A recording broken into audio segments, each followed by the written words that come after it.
په زنانو باندې غسل اوړي او کنه. حدیث کې راځي رسول الله صلی الله علیه وسلم فرمایي نبی علیہ السلام له خزرہ ام سلیم چې د انس مور ده د طلحه رضی الله تعالی عنہ بیبي ده. نبی علیہ السلام کور ته راغی د رسول الله صلی الله علیه وسلم بیبي ته دا خبره ذکر کړه چې یاره زنانو باندې غسل اوړي کنه اوړي. دا حدیث بلوغ المرام من ادله الاحکام ذکر کړی چې نبی علیہ السلام نه تاسو کور ته نبی علیہ السلام راغی او یا رسول الله زنانو باندې غسل اوړي کنه اوړي. نبی علیہ السلام وتل اذا رأت الماء کله چې دا زنانه اوبه وویني نو بیا به غسل کوي. هغه په خندا شو نو حیران شو. نبی علیہ السلام وفرمایل وی ته وګوره کنه دا ماشوم ته کله کله چې دا ماشوم پلار ته لاړ شي کله مور ته لاړ شي ولې هغه وجه دی.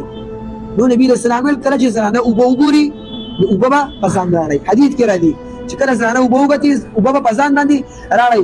ځکه د دین مسله کې شرم نشته. رسول الله ته دا ښځه وی ام سلیم رضی الله تعالی عنها وی ان الله لا يستحي من الحق.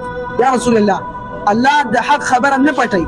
مطلب یې څه پیله نبی علیہ السلام ته دوی چې الله د حق خبر نه پټي چې دینه پس کوم سوال کوم شرمېږي بنا رسول الله ما ته دوی. نبی علیہ السلام ورته بالکل نبی علیہ السلام فرمایل کله چې زنانه اوبه وګوري نو اوبه به راړي. نو نبی علیہ السلام فرمایل اخذ دا چې دا خبره ورته وکړه خدای په خندا شو.